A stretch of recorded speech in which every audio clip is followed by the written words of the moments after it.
അപ്പൊ തുടർഭരണം ഉണ്ടാവില്ലേ ഇനി? തുടർഭരണോ? ആര്? LDF എങ്ങനെയുണ്ട് മൊത്തത്തില്? ഒരു 10 കൊല്ലം കൊണ്ട് എന്തായി? നമ്മൾ അനുഭവിച്ചോണ്ടിരിക്കുന്നല്ലേ, നമ്മളും നിങ്ങളെല്ലാം അനുഭവിച്ചോണ്ടിരിക്കുന്നല്ലേ, നമുക്കറിയാവില്ല കാര്യങ്ങള്.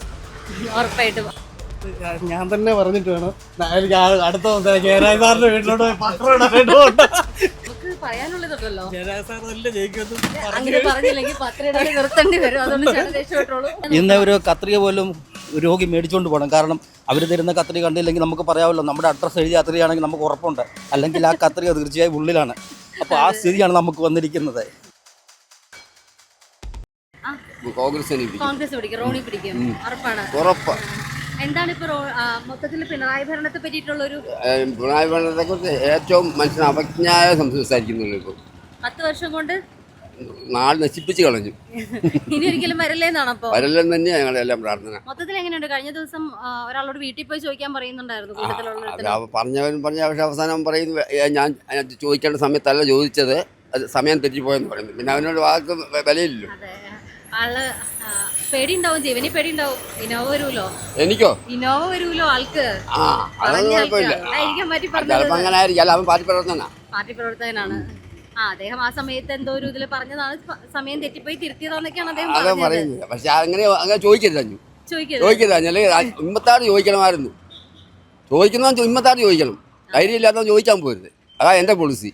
എന്തായാലും അദ്ദേഹത്തിന്റെ വീട്ടിൽ പോയിട്ട് മാധ്യമപ്രവർത്തകർ പോയപ്പോ കാണാൻ പറ്റിയത്, ഈ അതിദാരിദ്ര്യം ഇല്ല എന്ന് പറയുന്ന സ്ഥലത്ത് ഈ പറഞ്ഞ ആളുടെ വീടും നമ്മൾ കണ്ടായിരുന്നു. തീരെ പാവപ്പെട്ട ഒരു കുടുംബമാണ് അദ്ദേഹത്തിന്റെയൊക്കെ. അപ്പൊ അതിദാരിദ്ര്യ മുക്ത കേരളം എന്നൊക്കെ പ്രഖ്യാപിച്ച മുഖ്യമന്ത്രി ഉള്ളൂ. ആർക്കാ വാക്കുകൊണ്ട് പ്രഖ്യാപിക്കാൻ? പ്രവർത്തനത്തിൽ മാത്രം. അപ്പൊ എന്തായാലും ഒരു മാറ്റം അനിവാര്യമാണ്. അനിവാര്യം തന്നെയാണ്. റോണി തന്നെ പിടിക്കും. അതിനുള്ള ഞങ്ങൾ അങ്ങേറ്റത്തെ പരിശ്രമം നടത്തും. റോണി ജനകീയനായിട്ടുള്ള ഒരു നേതാവ് തന്നെയാണ്. എല്ലാവർക്കും അറിയാം അദ്ദേഹത്തെ. അപ്പൊ അദ്ദേഹം തന്നെ ജയിക്കട്ടെ. ശരി. തിരുപ്പള്ളി ആര് പിടിക്കും ഇക്കുറി? ഇലക്ഷൻ അല്ലേ? ആരാണ് എല്ലാവർക്കും തുല്യമായിട്ട് നിൽക്കുന്നു. ആര് വരണം എന്നാണ് നമ്മൾക്കൊരു പേഴ്സണൽ? ഇപ്പോഴത്തെ സാഹചര്യത്തിൽ കോൺഗ്രസ് വരണമെന്നുള്ളതാണ്. കോൺഗ്രസ് വരണം എന്നാണ് ആഗ്രഹം. അപ്പൊ റോണി തന്നെ ആയിരിക്കും ഇക്കുറി പിടിക്കുക? പറയാനൊക്കത്തില്ല. അല്ല, കൂട്ടത്തില് ഇടതുപക്ഷമല്ലേ ജയിച്ചുകൊണ്ടിരിക്കുന്നത്. ഇടതുപക്ഷം പാർട്ടി മാറ്റി നിർത്തിയാൽ ജനകീയനായിട്ടുള്ള ഒരാള് വരണമല്ലോ. പിന്നെ തീർച്ചയായിട്ടും ഒരു പുതിയൊരു മാറ്റം ഉണ്ടാവണ്ടേ? റോണിയിലൂടെ അതുണ്ടാകും എന്നാണ് പറയുന്നത്. തീർച്ചയായിട്ടും അങ്ങനെ. ശരി ശരി ശരി. ചേട്ടാ നമസ്കാരം.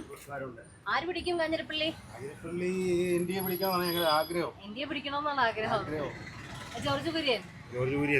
എന്തായാലും തുടർഭരണം ഉണ്ടാവും തോന്നുന്നുണ്ടോ? ഇനി ഒരിക്കലും ഉണ്ടാവും തോന്നുന്നില്ല. പിണറായി ഭരണം വിലയിരുത്തുന്നത് എങ്ങനെയാണ്? വളരെ മോശം. ഇനി പറയാനായിട്ട് എന്തെങ്കിലും കാര്യങ്ങള്? പറയാനൊന്നുമില്ല എന്നുള്ളതാണ് പറയാനുള്ളത്. ഓക്കെ, ശരി. നമസ്കാരം. കാഞ്ഞിരപ്പള്ളി ആര് പിടിക്കും? കാഞ്ഞിരപ്പള്ളി ആര് പിടിക്കും? കാഞ്ഞിരപ്പള്ളി നമുക്ക് എൻഡിഎ പിടിക്കണം നമ്മൾ ആഗ്രഹം. എൻഡിഎ പിടിക്കണം എന്നാണ് ആഗ്രഹം. ജോർജ് കുര്യൻ. മൊത്തത്തിൽ എങ്ങനെയുണ്ട് പിണറായി ഭരണമൊക്കെ? ഒന്നും കൊള്ളുകയല്ല. ഒന്നിനും കൊള്ളില്ല. ഒറ്റ വാക്കിൽ ഉത്തരം. അത്രേ ഉള്ളൂ. നമ്മൾ അനുഭവിച്ചോണ്ടിരിക്കുന്നല്ലേ, നമ്മളും നിങ്ങളെല്ലാം അനുഭവിച്ചോണ്ടിരിക്കുന്നല്ലേ, നമുക്കറിയാവില്ല കാര്യങ്ങള്. ഉറപ്പായിട്ടും. അപ്പൊ ഇതിനി തുടർഭരണം വരരുത് എന്നാണ്? തീർച്ചയായിട്ടും ഇനി ജീവിതത്തിൽ വരലെന്ന് നമ്മുടെ ആഗ്രഹം. ഇനി എന്തെങ്കിലും ഒരു സാഹചര്യത്തിൽ വന്നാല് ജനങ്ങള് വരലെന്ന ആഗ്രഹം നമ്മുടെ. കാരണം അതുപോലെയുള്ള ബുദ്ധിമുട്ടും പ്രയാസങ്ങളും എല്ലാം ഉണ്ടായിട്ടുണ്ട്. ഉറപ്പായിട്ടും തീർച്ചയായിട്ടും. അപ്പൊ ജനങ്ങള് മാറി ചിന്തിക്കട്ടെ. അതെ, അങ്ങനെ. Thank you. ചേട്ടാ നമസ്കാരം. ആര് പിടിക്കും കാഞ്ഞിരപ്പള്ളി? ആര് വേണം പിടിച്ചാലും നമ്മൾ വണ്ടി ഓടിക്കണം. നമ്മൾ വണ്ടി ഓടിച്ചാൽ നമുക്ക് ജീവിക്കാം. മൊത്തത്തിൽ ആർക്കും ഇവിടെ ഒരു സാധ്യത? ജയരാജ് തന്നെയാണ്. മൊത്തത്തിൽ പിണറായി ഭരണം തന്നെ തുടർന്ന് വരുമെന്നുള്ള ഇതാ പറഞ്ഞു കേൾക്കുന്നു എല്ലാം. ഓക്കെ, ശരി. അപ്പൊ തുടർഭരണം ഉണ്ടാവില്ല ഇനി? തുടർഭരണോ? ആര്? LDF എങ്ങനെയുണ്ട് മൊത്തത്തില്? ഒരു 10 കൊല്ലം കൊണ്ട് എന്തായി? നല്ലതായി. എല്ലാം കൊണ്ട് വെടിപ്പായി. ഇനി ഒന്നും വെടിപ്പാവാനില്ല. അതുകൊണ്ട് ഇനി തുടർഭരണം വേണ്ട. ഓക്കെ ചേട്ടാ. കാഞ്ഞിരപ്പള്ളിക്കാരനാണോ? അതെ. എന്താ എങ്ങനെയുണ്ട് ഇലക്ഷൻ ചൂടൊക്കെ? എന്താ പറ്റി? ഇലക്ഷനൊക്കെ എങ്ങനെയുണ്ട്? ഇലക്ഷൻ ചൂടായിട്ടില്ല.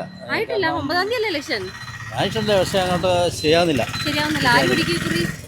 ആര് പിടിക്കും? അത് UDF തന്നെ ഭരിക്കും. UDF ഭരിക്കും, തീർച്ചയായും ഉറപ്പാണ്. ഉറപ്പാണ്. എങ്ങനെയുണ്ട് മൊത്തത്തിൽ ഒരു പിണറായി ഭരണമൊക്കെ? മൊത്തത്തിൽ പിണറായി ഭരണം നമുക്ക് ഒരിക്കലും താങ്ങാൻ പറ്റത്തില്ല. താങ്ങാൻ പറ്റത്തില്ല. ജനങ്ങൾക്ക് അതുവരെയും ബുദ്ധിമുട്ടുണ്ടാക്കിയ സപ്പോർട്ടുള്ളതാണോ? ഒന്നുമല്ലല്ലോ, നിഷ്പക്ഷമല്ലേ? നിഷ്പക്ഷമാണ് നമ്മള്. അല്ല, ചിലപ്പോൾ എന്ത് വേണേലും പറയാം, ഒരു റിപ്പോർട്ടൊക്കെയാണ് ചിലപ്പോൾ നമുക്കിട്ട് അങ്ങനത്തെ പേടി വേണ്ട.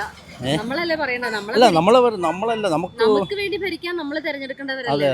നമുക്ക് പറയാലോ നിഷ്പക്ഷ. നമുക്കറിയാം, നമ്മൾ പാർട്ടി കുഴപ്പമില്ല. പക്ഷേ ഇടതുപക്ഷ ജനാധിപത്യ മുന്നണിയുടെ ആശയം ഉൾക്കൊള്ളുന്ന ഒരു മുഖ്യമന്ത്രി അല്ല നമുക്കുള്ളത്.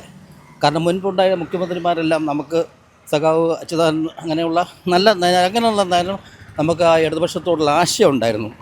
ഇത് ചോദിക്കുന്നവരെ ഒരു കൂടെ നിന്ന് ഒരു ഫോട്ടോ എടുക്കാൻ പോലും നിന്ന് തയ്യാറാകാത്ത ഒരു കറുത്ത ബനിയനിട്ട് ആളെ കണ്ടു കഴിഞ്ഞാൽ ഉടനെ അത് ലോക്കപ്പിലാക്കാൻ പറയുന്ന ഒരു മുഖ്യമന്ത്രിയാണ് നമുക്കുള്ളത്. നമ്മുടെ ഉമ്മൻചാണ്ടി സാറിനെ പോലെ ഒന്നും പൊതുനിരത്ത് ഇറങ്ങത്തില്ല. ഞാൻ പാർട്ടിയുടെ അല്ല പറയുന്നത്, കാരണം നമുക്കൊരു മാറ്റം ആവശ്യമാണ്. ജനങ്ങൾക്ക് ജീവിക്കാൻ ഇന്ന് ഒരു കത്രിക പോലും ഒരു രോഗി മേടിച്ചുകൊണ്ട് പോകണം. കാരണം അവർ തരുന്ന കത്രിക കണ്ടില്ലെങ്കിൽ നമുക്ക് പറയാമല്ലോ, നമ്മുടെ അഡ്രസ്സ് എഴുതിയ കത്രികയാണെങ്കിൽ നമുക്ക് ഉറപ്പുണ്ട്, അല്ലെങ്കിൽ ആ കത്രിക തീർച്ചയായും ഉള്ളിലാണ്. അപ്പോൾ ആ സ്ഥിതിയാണ് നമുക്ക് വന്നിരിക്കുന്നത്. ആരോഗ്യരംഗം അടിപൊളിയായിട്ടുണ്ട്. പിന്നെ പറയാനുള്ളത് നമ്മുടെ ADM നവീൻ ബാബു സാറ് നിരപരാധിയായ ഒരു കുടുംബത്തെ CPM-നൊപ്പം നിന്ന് ശ്രീമതി വീണ ജോർജ് കൂടെ നിന്നിട്ട് സകല ഫോറൻസിക് എവിഡൻസ് നശിപ്പിച്ച് അത് രായ്ക്ക് രാമായണം ആ കേസ് അട്ടിമറി. ഞങ്ങൾക്ക് ഏറ്റവും വലിയ സങ്കടം വേറൊന്നുമല്ല. അപ്പോൾ ആ നിരപരാധിയായ ഒരു വ്യക്തി മരണപ്പെട്ടതാണ്. ഇതൊക്കെ നമുക്ക് പുറത്തു കൊണ്ടുപോകേണ്ട കാര്യങ്ങളാണ്. പക്ഷെ അവർക്കൊപ്പമാണ് ജയിലിൽ നിന്ന് ഇറങ്ങിയപ്പോൾ പോലും പ്രതിനെ സ്വീകരിക്കാൻ ചെന്നത്. ജീവിക്കാൻ ഇന്ന് അനുമതി ഒരു അരിക്ക് എന്ത് വിലയാണ്? എല്ലാ സാധനങ്ങളും നിത്യവസങ്ങളും വില കൂടുതലാണ്. ഒരു മരുന്നാണ് ഹോസ്പിറ്റലില്ല, എല്ലാം പുറത്തുനിന്ന് മേടിക്കണം. ആരോഗ്യരംഗം നമ്പർ 1 എന്നാണ് പറയുന്നത്. പിന്നെ റോസ് കാർഡ് ഇല്ലെന്നാണ് സഖാവ് പിണറായി വിജയൻ പറയുന്നത്. കാരണം നമ്പർ 1 മുക്ത കേരളം എന്നാണ്. പക്ഷേ എല്ലാവർക്കും റോസ് കാർഡ് ഇല്ലെന്നാണ് പറയുന്നത്, ദാരിദ്ര്യം ഇല്ലെന്നാണ് പറയുന്നത്. അതൊക്കെ നാട്ടിൻപുറങ്ങളിലേക്കൊന്ന് ഇറങ്ങി നോക്കിയാൽ അറിയാം. അതെ. ഇപ്പൊ കഴിഞ്ഞ ദിവസം പിണറായി വിജയൻ വീട്ടിൽ പോയി ചോദിക്കാൻ പറഞ്ഞ ആള് ഇപ്പൊ ന്യായീകരണമായിട്ട് വന്നിട്ടുണ്ട്. പക്ഷെ അദ്ദേഹത്തിന്റെ വീട് കണ്ടാൽ അറിയാം റോസ് കാർഡ് ഇല്ലാത്തതിന്റെ അവസ്ഥ. അദ്ദേഹത്തിനൊന്ന് ആ വീടൊന്ന് തേക്കാൻ പോലും പറ്റാത്ത ഒരാളുടെ വീടിന്റെ മുന്നിൽ പോയിട്ടാണ് ന്യായീകരിപ്പിച്ചിരിക്കുന്നത്. അപ്പൊ എന്തായാലും തുടർഭരണം ഉണ്ടാവാണ്ടിരിക്കട്ടെ. ഉറപ്പായിട്ടും. ഓടല്ലേ? ആര് പിടിക്കും കാഞ്ഞിരപ്പള്ളി? ഞാൻ തന്നെ പറഞ്ഞിട്ട് വേണം. എനിക്ക് അടുത്ത ദിവസം ജയരാജ് സാറിന്റെ വീട്ടിലോട്ട് പോയി പത്രം ഇടാനായിട്ട് ഇത് ക്രൈമാണ്. എന്നിട്ട് വേണം ജയരാജ് സാറിന്റെ വീട്ടിലോട്ട് പോയി പത്രം ഇടാനായിട്ട്. പത്രം ഇടുന്നത് വേറെ, നമുക്ക് പറയാനുള്ളതുണ്ടല്ലോ. ജയരാജ് സാർ നല്ല ജയിക്കുന്നു അങ്ങനെ പറഞ്ഞില്ലെങ്കിൽ പത്രം ഇടാൻ നിർത്തേണ്ടി വരും. അതുകൊണ്ട് ചേട്ടൻ രക്ഷപ്പെട്ടോളൂ. അതുകൊണ്ട് ചേട്ടാ മൊത്തത്തിൽ എങ്ങനെയുണ്ട് ഇലക്ഷനൊക്കെ? ആര് പിടിക്കും? ജയരാജ് സാർ തന്നെ പിടിക്കും.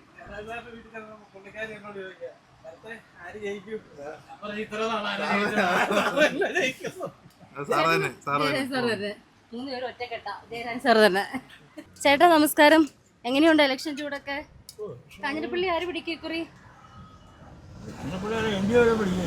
ആരാ? NDA പിടിക്കും. ഇത്രയും നാളത്തെ സിറ്റിംഗ് MLA ഒക്കെ എങ്ങനെയുണ്ടായിരുന്നു? ഒരു കുഴപ്പമില്ല. പ്രശ്നം എന്തായാലും മാറണല്ലേ? മാറ്റം വരണം. മൊത്തത്തിലോ പിണറായി ഭരണം എങ്ങനെയുണ്ടായിരുന്നു? ഇനി ഒരു തുടർ ഭരണം വന്നാൽ സഹിക്കാൻ പറ്റുമോ?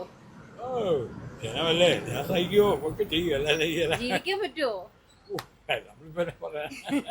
നമുക്ക് പണിയെടുത്താൽ ജീവിക്കാം അല്ലേ? പണിയെടുക്കാൻ പറ്റുന്നുണ്ടായിരുന്നു ഈ ഒരു 10 വർഷം? ഓക്കെ, ശരി. നമസ്കാരം. ആര് പിടിക്കും കാഞ്ഞിരപ്പള്ളി? അതിനെക്കുറിച്ചൊന്നും പറയാൻ പറ്റിയില്ല. ജയരാജ് സാറ് തന്നെയാ മുന്നറി. ജയരാജൻ സാറിനാണ്. LDF പിടിക്കും. മൊത്തത്തിൽ തുടർഭരണം വരുമോ? പിന്നെ വേറെ ആരാ വരായിരിക്കും?